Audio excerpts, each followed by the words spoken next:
Okay, let's dive into this. Welcome to The Explainer. Today, we're doing something really cool, kind of like a futuristic, holographic breakdown of the entire economy. We're looking at the fundamental mechanics outlined in Chapter 26 of our source material, focusing on saving, investment, and the financial system. Think of this as our system boot sequence. We've got 5 modules to load today: the financial system grid, the code of national saving, the market for loanable funds, simulating government policies, and finally, the cost of deficits. All right, booting up Module 1, the financial system grid. Picture the economy as this massive, glowing network, just constantly moving resources from one node to another. At the absolute highest level, this grid connects 2 main types of users.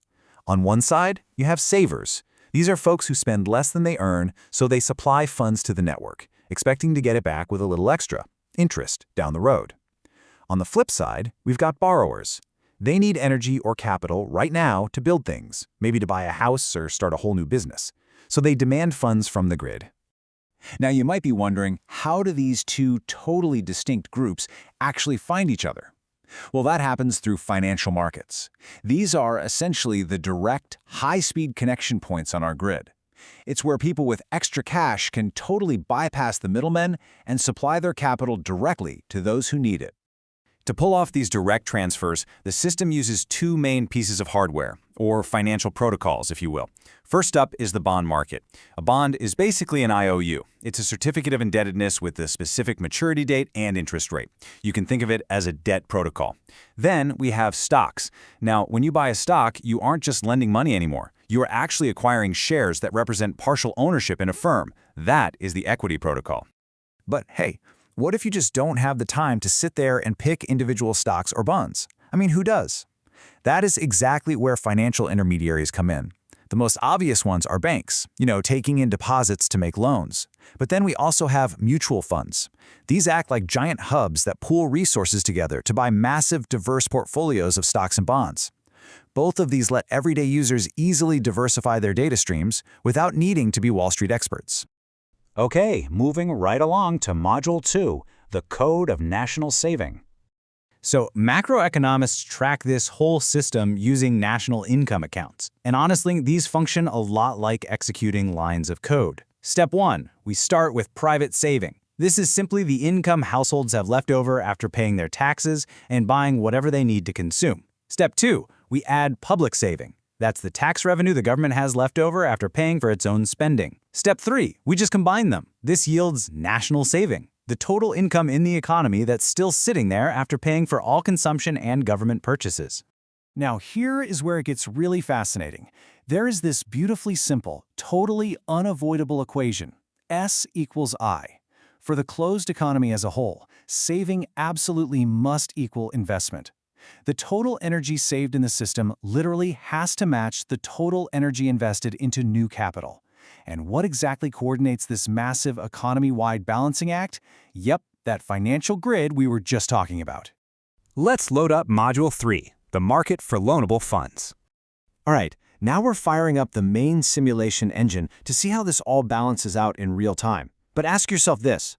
What actual mechanism ensures that the supply of savings from millions of individuals perfectly matches the demand for investment from millions of businesses?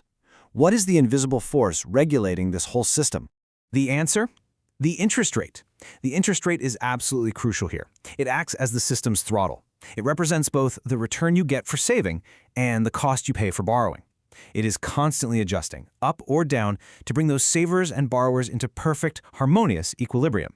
Which brings us to Module 4, simulating government policies. Now it's time for us to play programmer. We're going to inject some policy hacks into the system and see exactly how the market reacts.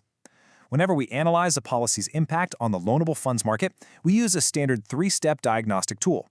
Step 1, we determine whether the policy shifts the supply curve or the demand curve. Step 2, we figure out the direction of that shift. And Step 3, we observe the new equilibrium interest rate and the new quality of loanable funds. And this brilliantly illustrates our first simulation, a tax incentive for saving. Let's say tax laws change to encourage Americans to save more. Well, Step 1 tells us the supply of loanable funds is affected. Step 2, the supply curve shifts to the right.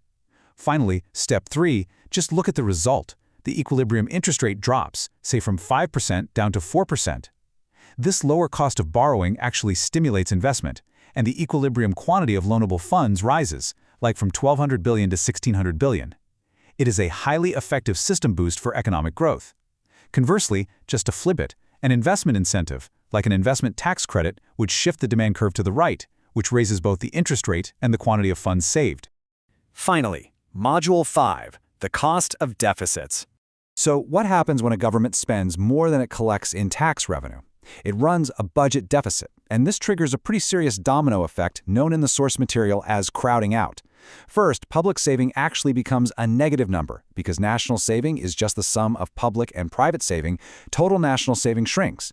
This basically drains the system's available loanable funds, shifting the supply curve to the left. The result? Our system throttled, the interest rate spikes to balance the market. And as borrowing becomes way more expensive, private borrowers who are looking to build factories or buy new equipment get squeezed out, causing overall private investment to fall. Oh, and by the way, a budget surplus does the exact opposite, increasing national saving, lowering interest rates, and stimulating private investment. To ground this abstract data stream metaphor in reality for a second, this sequence explains exactly why deficits matter so much to a nation's standard of living.